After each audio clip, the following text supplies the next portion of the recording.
Welcome to my channel Gaurinamani Telugu. నా channel గౌరీనామానికి మీకు స్వాగతం. ఈ వీడియోలో నేను కొన్ని సింపుల్ విషయాలు, చాలా సాధారణ విషయాలు చెబుదామని చేస్తున్నాను. ఖర్చు ఎలా పెట్టడం, ఇది చెప్పేది ఏమిటి అందరికీ తెలిసిందే అంటారు. కానీ కొన్ని డివిజన్స్లో చూశాను, అవి ఇలా చేస్తే బాగుంటుందని చెప్పబోతున్నాను. ఏంటంటే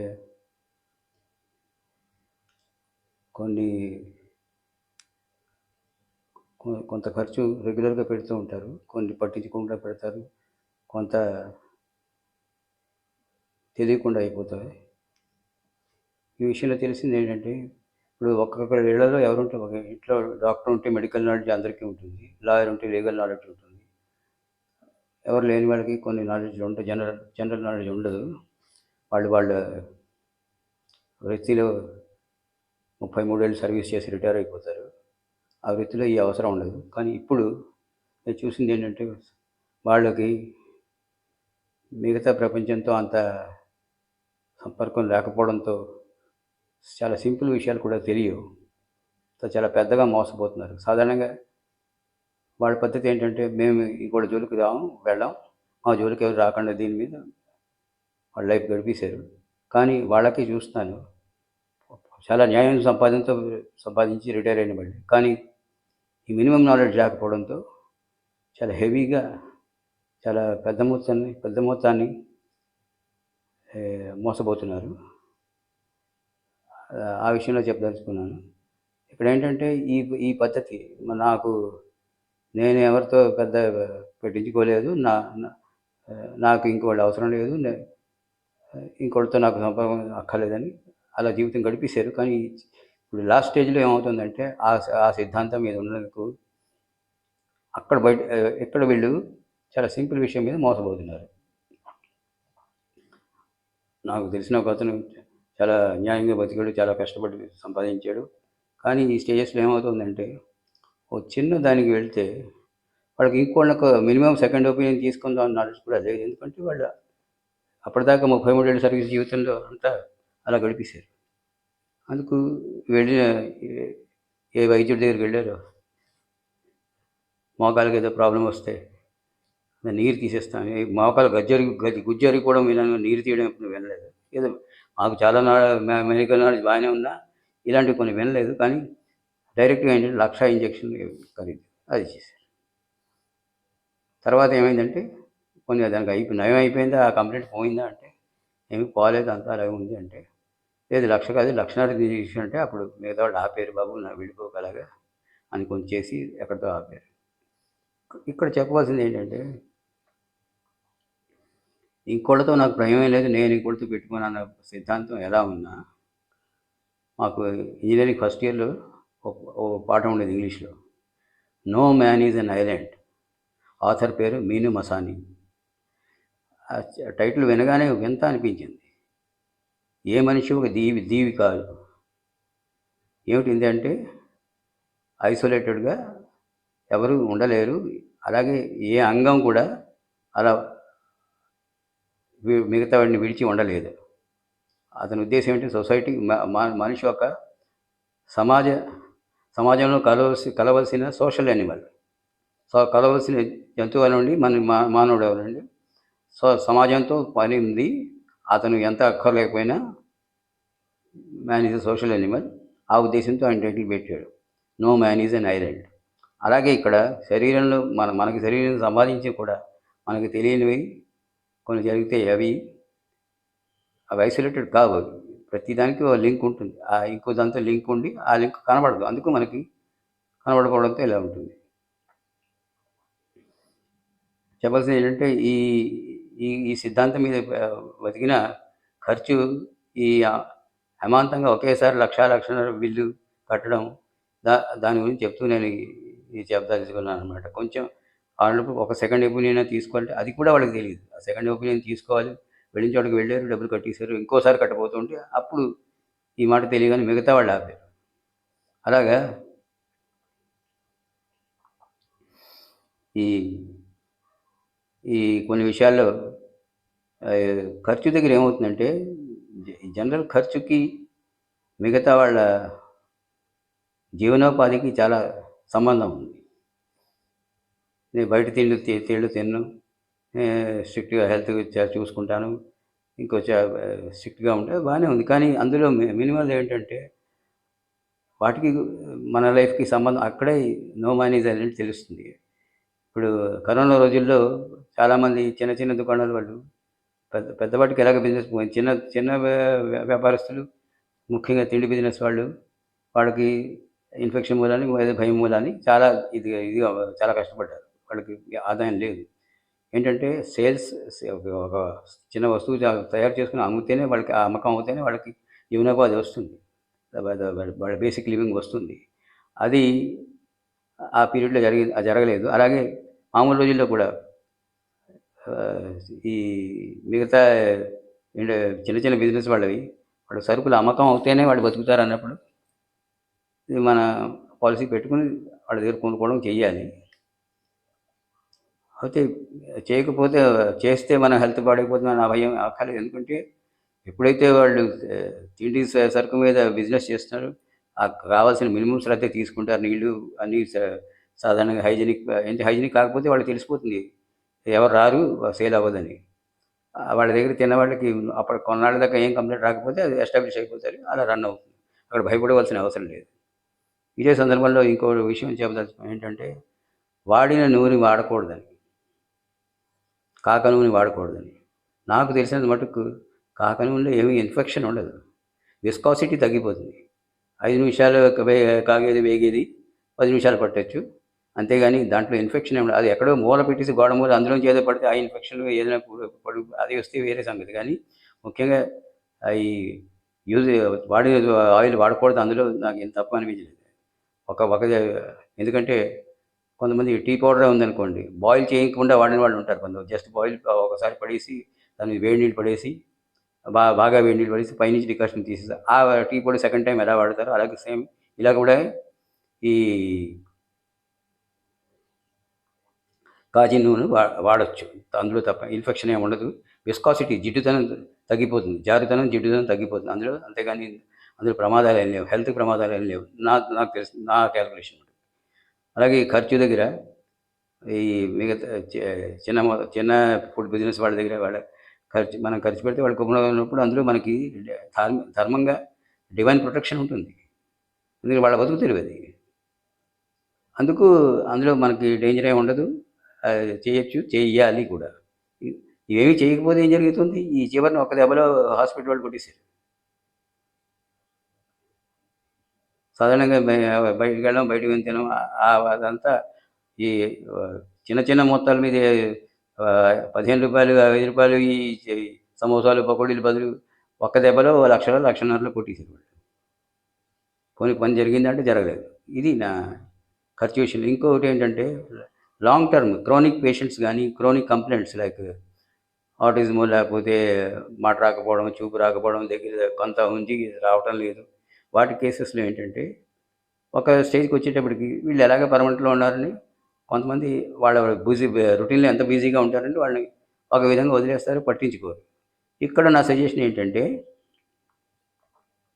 వాళ్ళ గురించి అని ఒక సాత్విక్ కార్యం, వాళ్ళ గురించి అని ఒక చిన్న చిన్న లెవెల్ దానమైన సాత్విక్ కార్యం, దానం, సపాత్ర దానం అది చేస్తే అది చూస్తుండగా మనం చుక్క చుక్క లీకని కుళాయి కింద బాల్చీ పెడితే బాల్చీ నిండిపోతుంది. ఒక రాత్రి నిండిపోతుంది, మళ్ళీ రెండో రాత్రికి మళ్ళీ నిండుతుంది. అలాగా ఈ ముందుకు వెళ్తూ ఉంటే చుక్క చుక్క ఈ చిన్న లెవెల్ సపాత్ర దానం చేస్తే ఖర్చు పెట్టడమైనా దానం చేసిన ఒక సింగిల్ చెక్ రాసేసి పెద్ద ఎస్టాబ్లిష్మెంట్కి చేస్తే దాని వాల్యూ వేరు. ఈ చిన్న యూనిట్స్లో చేస్తే ఆ లెవెల్ ఎక్కువ స్ప్రెడ్ అవుతుంది, రీచ్ వాల్యూ ఎక్కువ అవుతుంది. అందుకు ఆ పద్ధతిలో వెళితే ఈ స్మాల్ డ్రాప్స్తో ఒక బాల్చి బకెట్ నిండిపోయినట్టే ఇవి పరిపక్వం అయ్యి చదరంగంలో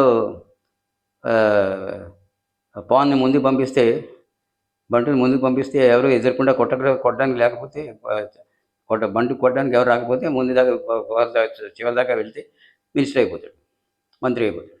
అలాగే ఈ చివరిదాకా వెళ్ళిపోయి ఈ బాల్చి బాల్చి నిండి ఈ చుక్క చుక్క తాలూకా సాత్విక్ కార్యమూలాన్ని అప్పుడు ఈ క్రానిక్ కేసెస్ తాలూకా అదేంటి శాపగ్రస్తం పీరియడ్ అయిపోయి ఒక్కసారి బయటపడచ్చు పాసిబిలిటీ ఉంది. ఇదంటే ఓవరాల్గా కంప్యూటర్ సిస్టమ్స్లో ఆపరేటింగ్ సిస్టమ్ ఆఫ్ లైఫ్ అంటారు. కంప్యూటర్స్లో ఎలా ఉంటుందో ఇదంతా ఆపరేటింగ్ సిస్టమ్ ఆఫ్ లైఫ్. జీవన కార్యాచరణ ప్రణాళి ఇది. ఇక్కడ ఒక ఇన్పుట్ ఇస్తాం, అవుట్పుట్ ఎక్కడ వస్తుందో మనకు తెలియదు, ఆ సిస్టమ్ కూడా తెలియదు. అలా జరుగుతుంది. ఎందుకంటే మనకు తెలీదు ఇక్కడ ఇన్పుట్ ఇస్తున్న అవుట్పుట్ ఎక్కడ పడుతుందో. అది మంచి ఇన్పుట్ అవుతే దాని తల్లి అవుట్పుట్ కరెస్పాండింగ్ బాగానే వస్తుంది. అలాగే ఆ ఉద్దేశంతో ఈ క్రానిక్ కేసెస్ ఇలాంటి కేసెస్కి ఆ ఉద్దేశంతో ఖర్చు పెడితే దానం చేసిన అది సమానంగా వాళ్ళకి చివరి స్టేజ్లో పనికొచ్చి లాస్ట్ స్టేజ్లో కూడా వాళ్ళు నార్మల్ అయిపోవచ్చు. కొన్ని రోజులు వాళ్ళ మంది వాళ్ళది కాంబినేషన్ కర్మ ఎఫెక్ట్స్లో ఇది కర్మ కరెక్షన్. అది ఒక స్టేజ్కి వెళ్ళి పరిపక్వమైన టైంకి వాళ్ళు అందులోంచి బయటపడతారు. ఫుల్ నార్మల్ మనిషి అయ్యే అవకాశం ఉంది. చాలా పాజిటివ్గా ఉంది, తప్పకుండా ఉంటుంది. ఇది ఒక చెప్పవలసిన విషయం అదనమాట. మనకి పైకి కనబడుతుంది. నేను ఇంకోటి జోలికి పోయినప్పుడు నాకెందుకు వీళ్ళు జరుగుతుందని ఇక్కడే ఈ చివరిని ఇలా జరుగుతుంది కాబట్టి దీనికి కనెక్షన్ ఉంది.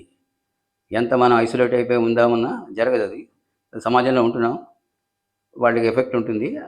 వాళ్ళతో వాళ్ళని మనం వాడుకున్నా, వాళ్ళ ప్రోడక్ట్స్ వాడుకున్నా, కొనుక్కున్నా, ఉపయోగానికి తీసుకున్నా ఆ రీచ్ వాల్యూ వెళుతుంది. వాళ్ళకి జీవనోపాధికి ఎప్పుడైతే ఒక జీవనోపాధికి సంబంధించిన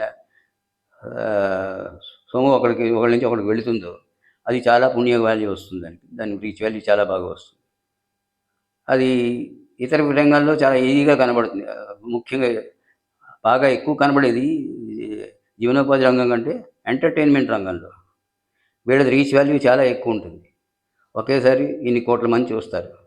అన్ని కోట్ల తాలూకా ఆ రీచ్ వాల్యూ వస్తుంటే వాళ్ళు ఎంటర్టైన్మెంట్లో ఉంచడంలో వాళ్ళకేంటంటే వీళ్ళని ఒక తామసిక్ కానీ ఒక చెడు కార్యం నుంచి దూరంగా ఉంచుతారు. ఎంటర్టైన్మెంట్ ఉన్న సమయం అంతా వాళ్ళు ఒక దీంట్లో నిమగ్నం అవడంతో వాళ్ళు ఒక చెడు చేయకుండా దూరం ఉంచాడు. దానికి దూరంగా ఉంచుతారు. ఎంటర్టైన్మెంట్లో రీచ్ వాల్యూలో మెయిన్ పాయింట్ ఏంటంటే ప్రతి దానికి కనెక్షన్ ఏంటంటే మంచి చెడు, ధర్మం పాపం, అలాగా పుణ్యం పాపం, ధర్మం అధర్మం, అలాగా వాటి నుంచి దూరంగా ఉంచడంలో వీళ్ళకి పుణ్య మార్కులు ఎక్కువ పడతాయి ఎంటర్టైన్మెంట్ వాళ్ళకి. దానికి కరెస్పాండింగ్గా వాళ్ళకి ఇన్కమ్స్ ఉంటాయి.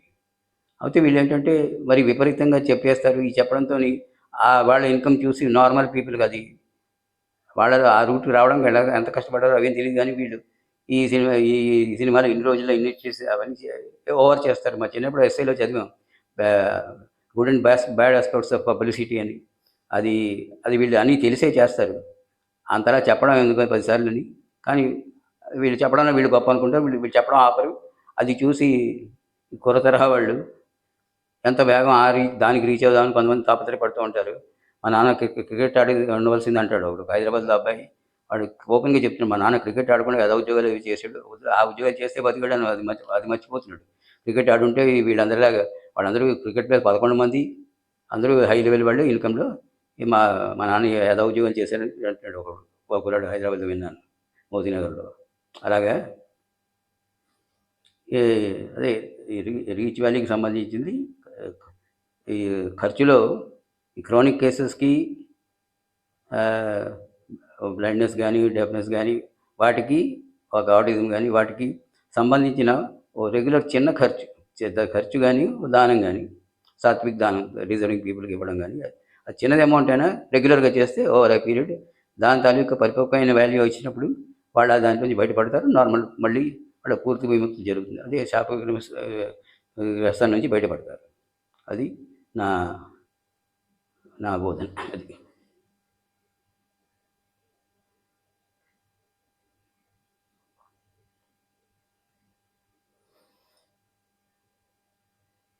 Welcome to my channel Gauri Namani में। मेरे चैनल गौरी न्यामानी में आपका स्वागत है। इस वीडियो में मैं पैसा खर्च करने के बारे में बताना चाहता हूँ। तो ये सही से बस बताने की क्या बात है, देखते हैं। लेकिन मैंने देखा कुछ लोग हैं जो ये छोटी चीज़ से भी वाकिफ़ नहीं है, जानते नहीं हैं। ये बताना मेरा कर्तव्य है, इसलिए मैं इस बारे में बात करना चाहता हूँ। बात इस बात की कि कुछ लोग होते हैं, वो अपनी सादगी से ज़िंदगी काट लेते हैं। उनका पूरे 33 साल की सर्विस अपना काम करके फैक्ट्री से वापस आके रिटायर हो जाते हैं, सेटल हो जाते हैं। लेकिन उनको क्या है, अभी कोई भी फैमिली में, जिस फैमिली में जो आदमी रहता है, हमारे चाचा डॉक्टर थे, तो हमारे भाइयों को, चचेरे भाइयों सबको मेडिकल नॉलेज एवरेज में, साधारण मेडिकल नॉलेज काफ़ी है। और जिस लॉयर घर में लॉयर होता है उनको लीगल नॉलेज होता है। जिन घर में ऐसे कोई नहीं होते हैं, तो वहाँ कुछ मिनिमम नॉलेज भी नहीं रहता। तो ऐसा होता है कि मैं अभी इस व्यक्ति को, एक व्यक्ति को ध्यान में रखते हुए मैंने ये वीडियो बनाया है कि खर्चे के बारे में। वो ऐसे ही जिया, सादगी से जिया और सादगी से रिटायर हो गया। उसके बाद भी सादगी से जी रहा है। उसको कुछ घुटने में प्रॉब्लम आ गया, तो एक घुटने में जो मसाला सूख गया है और दर्द हो रहा, वॉइस वैसी नहीं। वो उसको जो कंप्लेंट आया था, वो गया था, हमारा रिश्तेदार है। तो जिस डॉक्टर के पास, वो बोला कि डॉक्टर घुटने में पानी चढ़ गया और निकालने के लिए 1 लाख का इंजेक्शन वो दे दिया। ये गया, उसके बाद उसने इंजेक्शन दे दिया।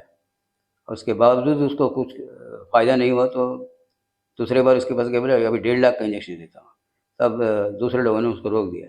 और उसके कुछ रिश्तेदार आके बोले ये धंधा बंद करो, और बाद में ले जाके स्टैंडर्ड ऑर्थोपेडिक्स वाले के पास लेके गए, थोड़ा उससे बाहर आ गए। तो देखिए, ये व्यक्ति बहुत सादगी से जिया है और एकदम न्याय की कमाई से कमाया है, रिटायर हुआ है, सादगी से जी रहा था। एक झटके में ये, यहाँ यही एक बात है कि छोटे-छोटे, इनके आदत नहीं है कि छोटा खर्च करें और बाहर की चीज़ ना खाएँ। कुछ इनकी सिद्धांत होती हैं, काफ़ी लोगों के होते हैं। लेकिन उसमें एक्सट्रीम जाने से क्या होता है, ये अभी हम लोग होते हैं, शाम को पकौड़ा हुआ, समोसा हुआ, खाएँगे। भले ही मैदा हो, भले जितना भी खराब हो, परवाह नहीं। कुछ नहीं, ये सब नहीं करें तो मरेंगे कैसे? और पूरा जीना तो है ही नहीं, एकदम सेंचुरी मारना नहीं है। और सेंचुरी के एंडिंग में जो जो लोग जीते हैं, वो वो बहुत एंडिंग वाली लाइफ, उससे अच्छा है थोड़ा आगे मरना। तो इसकी बात कर रहा हूँ। तो इतना सादगी से जिया था, तो इसकी भी यही सिद्धांत, इसका भी यही सिद्धांत था कि बाहर का चीज़ ना खाओ और घर में ही बनाओ और ऐसा कुछ। तो जिस जिस सादगी से जीने के बावजूद इसको एक झटके में इसने 1 लाख खर्च कर दिया और 1.5 लाख पे जा रहा था, लोगों ने रोक दिया। तो ऐसे लोगों के लिए मेरा सलाह है कि, ये ऐसा ना करें। और हमारे फर्स्ट ईयर इंग्लिश में हमने एक पार्ट पढ़ा था इंग्लिश में, no man is an island. लेखक थे मीनू मसानी। और टाइटल्स पढ़ते ही ये क्या अजीब बात कर रहा आदमी, कैसा आदमी, कोई भी आदमी टापू नहीं है। इसका हिंदी हिंदी करो तो ये अजीब लग रहा था। तब बाद में पाठ पढ़ने के बाद पता चलता है कि समाज में आज जो आदमी रहता है वो अकेला नहीं रह सकता, इसका मतलब यह है। और मीनू मसानी का जो इन्होंने जो टाइटल सुना था, उसका भावार्थ बाद में जब इंग्लिश टीचर ने पढ़ाया, बी रामचंद्र राव ने, तब हमको पता चला कि आंध्रा यूनिवर्सिटी की बात है, इंजीनियरिंग कॉलेज AUC की फर्स्ट ईयर की बात है। तो उन्होंने बताया कि ये टाइटल अजीब लगता है, लेकिन इसको समझाऊंगा। तो कोई भी आदमी समाज से दूर अकेला नहीं रह सकता, इसका मतलब ये है। कोई आदमी टापू नहीं है, द्वीप नहीं है या टापू नहीं है। वो कनेक्टेड है, उस पानी के द्वारा हो या ज़मीन के द्वारा हो, दूसरे से, समाज के दूसरे अंगों से, दूसरे विभागों से संबंधित है। बिना संबंध के रह नहीं सकता। तो यही बात है, खर्च के पास भी हम ऐसा करें कि बाहर का चीज़ ना खाएं। और इसी बारे में मैं एक चीज़ बताएं कि चाहता हूं कि ये यूज़ किया हुआ तेल को दोबारा यूज़ करने से, इसके बारे में बहुत लोगों के गलत ओपिनियन है। वो गलत गलत ओपिनियन उनके ओपिनियन गलत इस बारे में है कि यूज़ किया हुआ तेल, उपयोग किया हुआ तेल एक बार, उसके क्या है, विस्कोसिटी कम होती है, फिसलन कम होती है। इससे ज़्यादा उसमें कोई इन्फेक्शन नहीं होता है, उसमें कोई बुराई नहीं। हाँ, उसको कोई दीवार के पास कॉर्नर में रख, उसमें कोई कीड़ा मकोड़ा गिरे, वो इन्फेक्शन होता, अलग बात है। लेकिन उसको सिर्फ उपयोग करने के बाद तेल में एक बार पूरी या कुछ भून दो, उसको बाद निकाल दो। वो तेल को दोबारा तेल ज़्यादा बच गया तो उसको दोबारा यूज़ करने में कोई गलती नहीं है, ये मेरा दावा है। क्यों? उसमें कोई विस्कोसिटी कम होने के सिवा इसमें कोई है ही नहीं। बाहर से इन्फेक्शन की बात ही खराब होता है तब जब इन्फेक्शन होता है, तो इसमें इन्फेक्शन की गुंजाइश नहीं है अगर आपको सही से साफ जगह से रखो और उसको दोबारा यूज़ करो। तो इस बारे में वो एक बात है। और खर्च के बारे में जैसे मैंने बताया, तो बाहर के लोगों के छोटे-छोटे जब फूड बिज़नेस वाले जितने जेब में चाहे समोसा वाला, पकौड़े वाला या जितना भी छोटा हो, तो उनको ध्यान रहता है कि लोग खाएँगे तो उनका स्वास्थ्य स्वस्थ रखना है और वो सही चीज़ों का ही उपयोग करते हैं, उसमें कोई गलती नहीं है। और बॉम्बे में सैंडविच जब खाते थे तो सीधा अमूल बटर ही लगाते थे। तो उसमें कोई शक की गुंजाइश नहीं, वो या कम दाम वाला कोई दूसरा ऐसे सीधे बटर कॉस्टली बटर ही लगाते थे। और यही बात है कि जितने फूड बिज़नेस वाले छोटे वाले, हाँ, जो लार्ज स्केल एडल्ट्रेशन चल रहा है वो अलग बात है। ये छोटे स्मॉल बिज़नेस वाले की बात कर रहा हूँ। तो इनका जो चलता है धंधा, तो जो इस पर जीते हैं उनका एक असूल रहता है, जो भी पानी यूज़ करें या बर्तन यूज़ करें वो साफ़-सुथरा रखते हैं। नहीं तो क्यों, लोग जो रेगुलर खाते हैं वो देखते हैं उनको, ये कैसा ये कर रहा है। वो उतने अनजान नहीं रहते हैं, वो जब देखते हैं कि साहब तभी रेगुलर आते हैं, जब रेगुलर एस्टेब्लिश हो जाता है, अच्छा ही चलाता है, अच्छा चलता है। तो ये रही स्मॉल बिज़नेस में खाने-पीने के बारे में। और ज़्यादा इस ऐसे ही इस बारे में ज़्यादा रीच वाली होती है एंटरटेनमेंट वाली, मनोरंजन फ़ील्ड वालों की।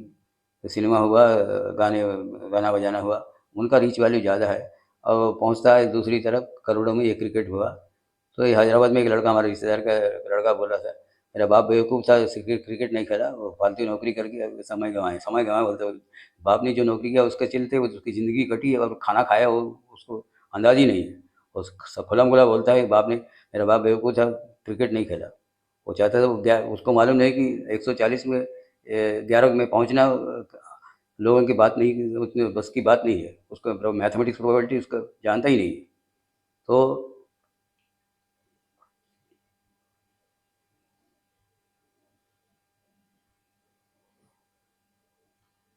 तो वो लड़का क्रिकेट क्रिकेट के बारे में पूछता है, तो क्रिकेट और ये एंटरटेनमेंट वालों की इनकी करोड़ों की रीच वैल्यू है, तो उनकी आमदनी की आम लोगों को उसके उनके साथ बराबरी करना वो बेवकूफ़ी है। जो मैथमेटिक्स प्रोबेबिलिटी जानते हैं, गणित की प्रोबेबिलिटी, तो वो लोग वो उनके साथ में होड़ में नहीं जाएँगे। और एक ये जुआ खेलने वाले, इनको मालूम नहीं है कि वो सिस्टम ऐसा होता है कि इसको हराएँगे। हारने वाला खेलने वाला हार जाएगा। उनका एल्गोरिथम रहता है ये। मान लीजिए 5, जैसे हाई जंप में 5 फीट 6 इंच जंप किया, तो वो क्या करेगा, वो 2 इंच और बढ़ाएगा। ऐसे ही जुआ में भी ये जितना इनके खेलने के लेवल है, वो थोड़ा बढ़ा के रखेगा, लेकिन ये तैश में आ जाते हैं, चैलेंज में आ जाते हैं, आपकी ज़रूर जीतेंगे। उसको मालूम नहीं कि ये ज़िंदगी भर नहीं जीतेगा।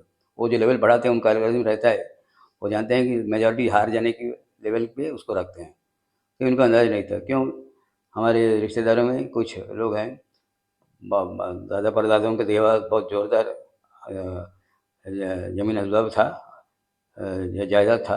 तो वो जायदाद को उन्होंने मिनटों में उड़ा दिया। क्यों? जुआ जुआ का जो स्पीड रहता है वो अ, इस पे वो दूसरे नशे के चीज़ों से भी तेज़ रफ्तार से निकल जाता है। खासकर वो आपको चढ़ाते हैं कि मैं हमारी तरफ से 5,000 ले लो, शुरू करो। वो 5,000 दे रहा है, बहुत ईमानदार है, ठीक है, लेकिन बाद में जो उतारेगा जो मैदान में, और ये चैलेंज आ जाता है कि मैं आपको ज़रूर जीतूँगा। और 10 में 5 4 बार जीत भी जाए तो 6 बार हार गया, या 2 बार जीत गया तो 8 बार हार गया। ये इसको ये लोग टोटल नहीं करते हैं। तो हमारे एक बार सिटी बोर्ड में हिमाचल में जब मैं ट्रेनिंग पे जाता था, 1.5 साल 1 साल की ट्रेनिंग पे, तो वहाँ एक वो क्या ब्रैकेट गेम क्या होता है, नंबर गेम। तो जिस दिन जीता था सबको बोलता था मैं आज अच्छा 4 आना लगाए, मेरे को 200 रुपये मिला, ऐसा कुछ।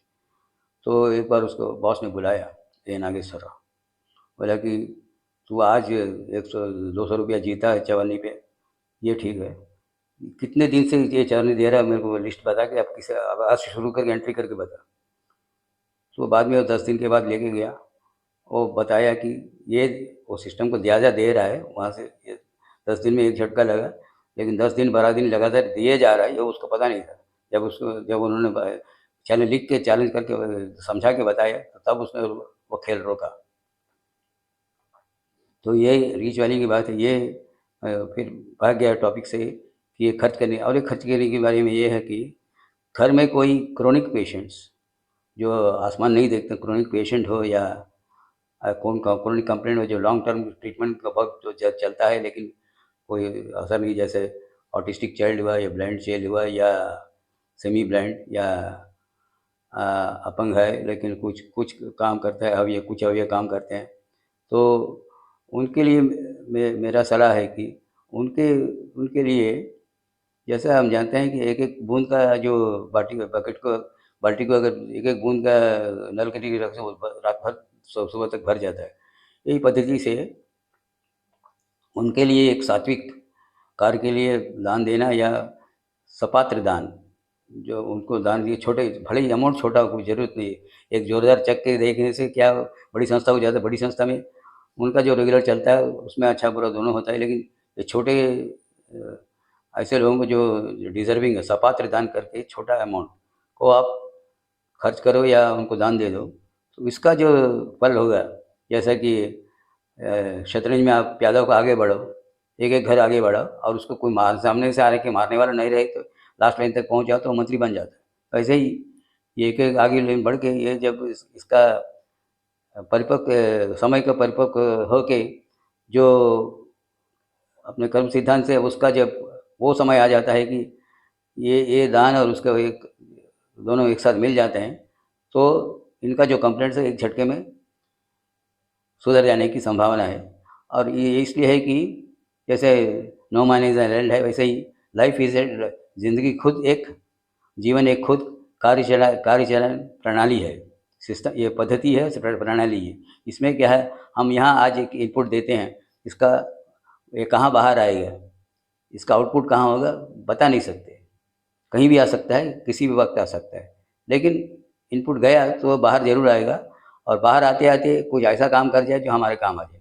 ये हमारे कहने का मकसद है। एक छोटा सपात्र दान दो, छोटा खर्च करो, और जो क्रोनिक कंप्लेंट है उनके लिए, तो उनके बारे में ऐसा करते हैं कि हमें रूटीन में इतना हमारे रोज़मर्रा में इसमें मशगूल हो जाते हैं, उनको देखते नहीं, और बाद में देखेंगे, छोड़ देते हैं, तो साइड में हो जाते हैं, और एक बार बाजी हो गए तो ऐसे उनकी ज़िंदगी कट जाती है। लेकिन यहाँ हम शुरू से ही ये सिद्धांत लागू करें कि उनके लिए एक छोटा सात्विक दान दे दें, खर्च करें या सात्विक दान ही दे दें, लेकिन वो सही आदमी को जाना चाहिए, सपात्र दान होना चाहिए, अपात्र नहीं होना चाहिए। देने से वो एक दिन ऐसा फल बताएगा जिसकी हमें आशा थी, लेकिन कब होगा इसका अंदाज नहीं था, वो जरूर पूरा हो जाएगा। तो ये एक ज़रूरी बात है इन केस जिनके लिए ये कंप्लेंट है, जिनके घर में ये ऐसा कंप्लेंट है, कंप्लेंट वाले हैं, तो उनके लिए ये करने से एक ना एक दिन इसका फल ज़रूर मिलेगा, और वो उनके लिए अच्छा होगा, सबके लिए अच्छा होगा।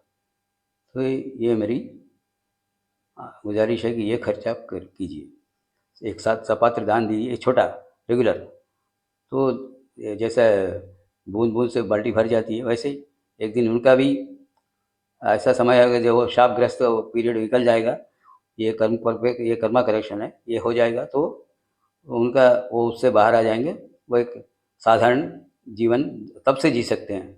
वो जितनी भी आखिरी पीरियड जितना भी हो, तो वो वो उसमें भी वो अगर नॉर्मल हो जाए तो वो खुश हो जाएंगे, तो उनके लिए बहुत अच्छा रहेगा।